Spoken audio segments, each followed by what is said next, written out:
somebody had just threw that girl again. Yeah. And she was crying. And she would not get the street. This man didn't see her. This man ran over this girl. She found up under the car and drug her. And guess what? When he seen she was running the truck, guess what he did? Ran, slapped over her again, took off. And then I stopped. I was so fucking miserable and scared. I hid. Yeah. I didn't want to go outside. I could get beat out, boy. You just don't know. Yeah. I've been through a whole lot, but I thank God because God is good. And he brought me through this for a reason. No matter what. Just because they say I'm transsexual and I'm gay, don't mean God don't love me. I often wish that I could save everyone, but I'm a dreamer.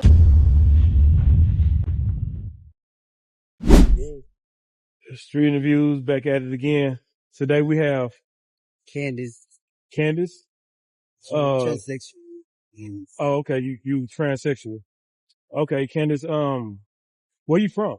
Tallulah, Louisiana. Tallulah, Louisiana. Oh, okay. Go Ridge. Okay. How long you been in Houston? I came to Houston when I was 15. You was 15? Because I was coming up, my lifestyle wasn't acceptable. And my dad was a black disciple. He couldn't have no son. There was no punk. Hold on. Can you speak up a little bit? So when I was coming up, my lifestyle wasn't acceptable. My daddy couldn't have no son. There was no punk. And my mama loved me. And he hated that. And I didn't know why he was whooping me and beating me and stuff like that. I didn't know why I was holding my hand and acting a certain way. And by my mama being a Frenchman, Lafayette, you know, she had long hair and stuff like that. Out of all her boys, I looked just like her and my sisters and stuff when I was growing up. Now I'm old, rusty now. But when I was coming up, I didn't know why my daddy would treat me so different from Carlos. Me and Carlos like a year apart. And, you know, I've been through a lot. Even though every day I got to going to school or for my dad. Okay. Neighborhood. Let's bring it back a little bit. All right. It's getting good. Yeah. But, so are you currently homeless at this time? Right now, I'm when I be in my apartment out there, which I would have washing drive. Yeah. I would have cable TV. I would have cable TV. I have washing drive, microwave, queen size bed, and I would have dishwashing. I think I got to get my own furniture. But I thank God because I never been homeless like that. But I thought it was fun and games. When I got out of jail, I wouldn't follow up and do what I was supposed to do. But I'll tell you one thing. Baby, if I tell you the streets tore my ass up this time, ooh wee. Getting hit by a car, having a motherfucking stroke, that's why I can't walk that good. Man, having muscle spasms, well, I'm totally different now. It tore me up this here being homeless. Yeah. I never want to be again. And guess what? If I gotta get high, smoke in my house, my apartment, by myself, do my own thing, that's what I'm gonna do. So I retire on these streets. And so every 3 months I have to redo my lease because I'm permanent housing. And if I don't, disqualify as eviction. And if there's tenants, I do's and don'ts. But our case managers have to inspect the apartment, and they want us all to move in at the same time. And so we don't know if it's gonna be the end of this month, the middle of this month, but we're all gonna move in. I thank God for that. So did the city help you with the housing? No, my adopted sister helped me. You know, oh, okay. My sister. So what program for those that may be looking for housing, you know, to get out of this weather, to get, you know, from being homeless, what program did you use? Really my sister got me in. My sister, she's got business right down the street. She's an artist. When they build these buildings and stuff, she designs it and everything. And so I'm really kind of spoiled, you know, but I thank God for them. My dad shipped me down here when I was 15 years old on that Greyhound bus. I ain't know my mom and dad was dead or alive. They said, you fuck that shit. You get, and baby, guess what? When I got off that bus, that spar right there was a White House with lumber woods. All this shit wasn't here. If I tell you I went through high water for 2 years at 15 years old, and these streets tore me up, I've been through a whole lot. But I thank God because God is good. And he brought me through this for a reason. No matter what. Just because they say I'm transsexual and I'm gay, don't mean God don't love me. In the Bible, you have to understand it. Not from what your understanding is. God protected us because we was wild. He didn't want us to get fucked up or get hurt. And we didn't act right. We wouldn't obey. So he had to do what he had to do. And right now today, God blesses us and still protects us to watch out for us. And sometimes half of us don't leave it alone. But I'm 51 years old and I thank God that I'm still here. So Candace, what's the craziest thing that you done seen out here being homeless in Houston? Boy, let me tell you something. This was 10 years ago. Yeah. I mean, it's some of the stuff she wouldn't be. It was this white girl. She made good money, but she was throwed out. She was retarded. And all the dope dealers, they know they was wrong. They'll give that girl a nickel. She give him $20, they give her a nickel. And then sometimes they give her a piece of soap. And she get mad, she start crying. She stand in the middle of the street and don't give a damn if the car here or not. Somebody bring her some dope. I said, please. He ain't gonna hear us for real, man. It went on for 5 years. Man, one day. She was standing in the middle of the street doing what? Because she wants some dough. And they want to give it to her. She begged for some money. And she couldn't, she know how to ask for it. She think if she stand in front of if you stand in front of the street, they'll stop and see what's wrong with her and give her some money. But listen, one night it was dark. It was a blackout. Yeah. And the club was going on. This white girl, dressed in all black. Yeah. I just took me here coming out of Exxon. Yeah. And I seen somebody in the middle of the street. I said, oh my God, this man didn't see her. Somebody had just thrown that girl again. Yeah. And she was crying. And she would not get the street. This man didn't see her. This man ran over this girl. She found up under the car and drug her. And guess what? When he seen she was running the truck, guess what he did? Ran, slapped over her again, took off. And then I stopped. When I crossed that, taking me here, I said, what the fuck is going on? And that's the girl that you say that used to be in the middle of the street? Yeah, and guess what? I swear to God.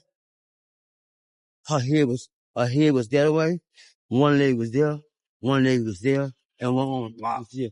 I said, oh, Lord, I passed. Now it's the end of her story. You understand? And then that's the now. What was she on? Like, what was she on? She did go and she been working and she made money and they wouldn't give her a dog. But she's crazy like that. Some people in their head. They just taking advantage. The mind is a terrible thing. Yeah. If you don't get a hold to it. Yeah. And you can do anything you want to do if you put your mind to it. So, okay. That's actually crazy. Oh, that's heavy. So out here being on the street, do you battle with any addiction? Yeah, I battle with crack cocaine, but I got on it. But I got on it, through it by me being like I am. Homosexual.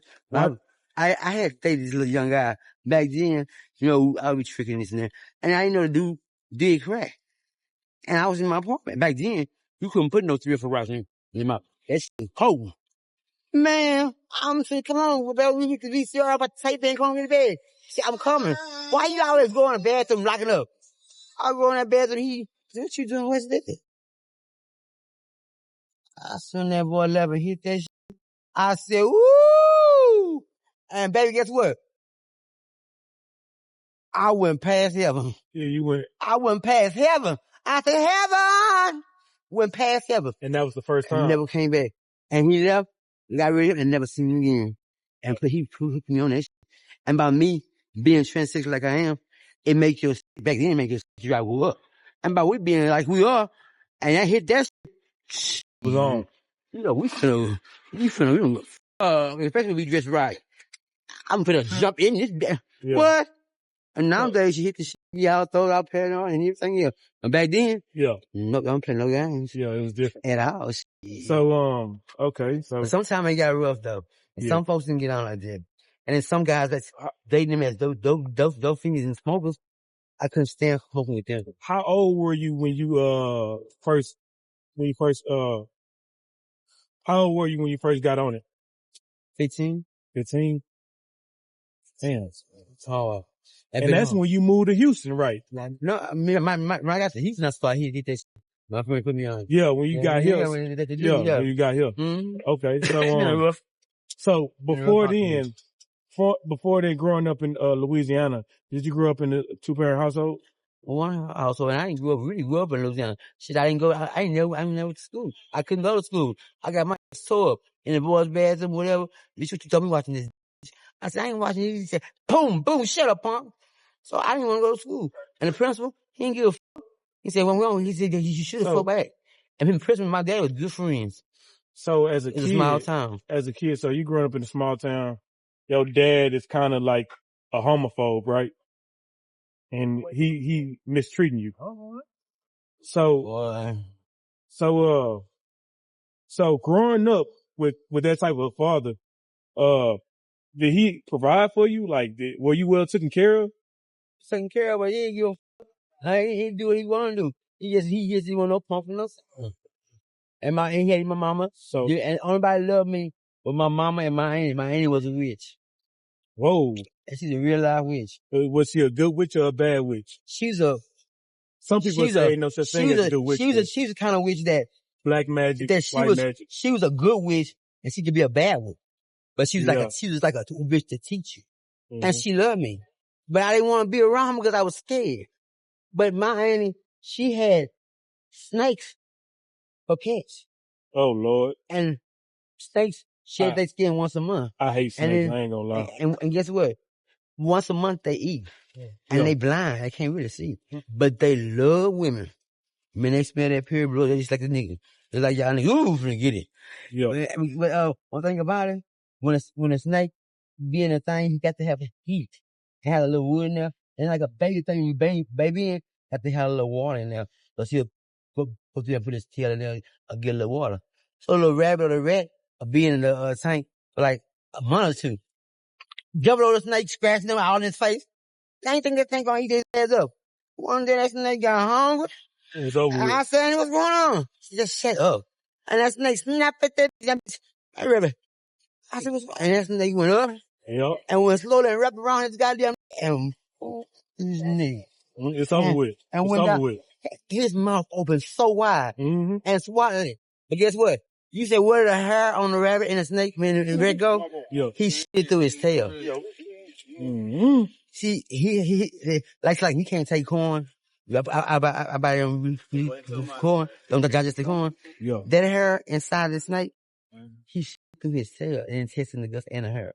Mm-hmm. And when he swallowed the rabbit, it sits right in one spot. So, okay. And guess what? His muscles is just up and it breaks it out of, and shit and intestine in that hair out of. Okay, so growing up in the household, really friendly pets, but it's one snake. I want you to tell me this nigga. This nigga kill you and kill himself. And if he come by you right now, he'll snap on you and bite the touch. Okay. But most snakes can be right by you, ain't gonna touch it. They pets. But okay. Snake gonna kill you. Okay. Well, let me try to pull this conversation back in. Let me try to pull it back in. Okay. All right. So you growing up in the country, you know, you said what you said about your dad. Did your mom try to protect you from him? Yeah, well, she went out with. Yeah. Every time you see me, I couldn't understand what she was saying because she's French. She really spoke in French. Did you have any brothers and sisters? I got my sister's a big booty boots. These two are big old booty boots. And I got two brothers. We don't come and say. I seen my real brother.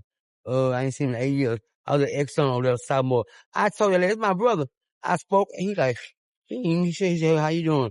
And gave me $3 and kept on going. Yeah. Okay. I mean, now I got my adopted family. It's Taylor adopted me. Yeah. Shit. That's the best thing I ever had. How old were you when you got adopted? It's about 17. Miss Taylor had own apartments out for month on High Town. Said about 7? No, by 17, 18. Miss Taylor had her own apartments off of High Town in Montrose. Yeah. Downstairs was 1 through 5. Upstairs was 5 through 10.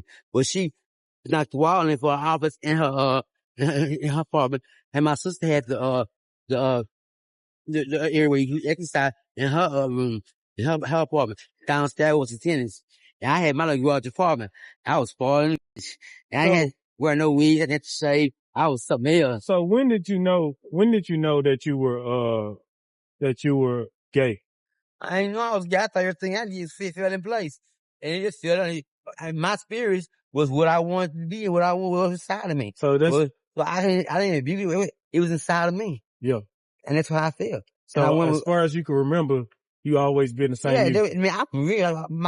That's how I feel. Yeah. And that's how I was. That's how I lived my life. Regardless of whatever. So, with that being said, when did your dad start mistreating you for being feminine? I just told you the day I came in this world. Since the day you came in this world? I was with my toe up. So, your daddy been calling you a sissy since you was whooping my 3 years old. Oh, yes, right. 3 years old, right. 4 years old. I stamp in the truck, and my brother stamp in the truck. We riding, going down the day road. Sit your ass down. You letting him stand up? Sit your down, just acting like that. I guess I was folded up a certain kind of way he didn't like. I don't know.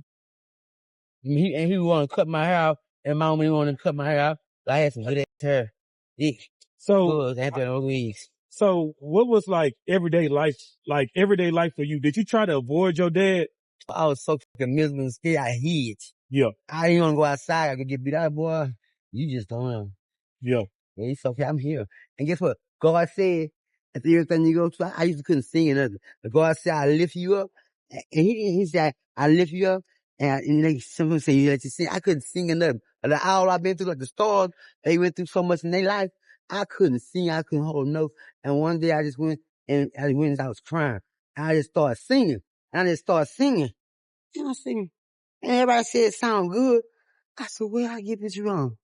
And I swear to God, I love to sing. Do you feel like you was traumatized by your dad, like the way he treated you growing up? I was traumatized in life because I went through life to understand me, myself, other people, and nothing else. And I didn't even really grow up, but I learned on my own through God to strengthen me. And God raised me. And God showed me. And God punished me. And guess what? He's still here with me. I don't hang with nobody on the streets no more. All I got is me and God. And when I'm around people that a certain way I can't get used to. Do you love your dad? And I love in a certain way. God said forgive. God said you got to forgive and keep on going. God said you have to give that man if he beat me up or take anything from me. Because God gonna bless me. See, a good heart, I'm making all the way across that road. For the bad heart, oh Lord's gonna so even though my heart is good, I'm still gonna make it. So Candace, how old are you again? I'm 51 years old. Oh, you 51. So growing up back then, you being feminine, the way you are. You should have seen me when I first came here. Did you get the boys out here? It's good. I had that time. You should have asked them who was I. When I first came out here, yeah. You wouldn't know. I was weighed 180 pounds. Mm-hmm. You should have had to wear no weeds and to shave. I didn't go, now we got arrested. But you should have seen me. So like being 51, growing up back at that time, did like you feel like not only from your dad, the homophobia, but did you feel like from the outside community? Like, did you feel like people was like looking at you funny, or how did they treat you? Them folks didn't give a because I was gay. They gonna turn their head to a rock, or they gonna hit me in my mouth. They don't want to look at me. Just go back in the house. Back then, when I was coming up in Louisiana, if I tell you it wasn't acceptable, and these guys now, they walk down the streets, do what they want to do. Baby, I wish I could have did that. The way some of these youngsters act like that, I couldn't do that. I didn't see punks get their head off of Sophomore. Sophomore used to be a punk trail. I didn't see punks get their I mean, I'm just saying, like when I was coming up, the way the lifestyle is now, it was not like that. Yeah.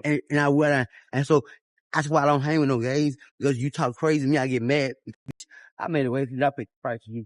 And I got stoned, I got my kicked, and I went through it. And so what you doing now, you would have been dead.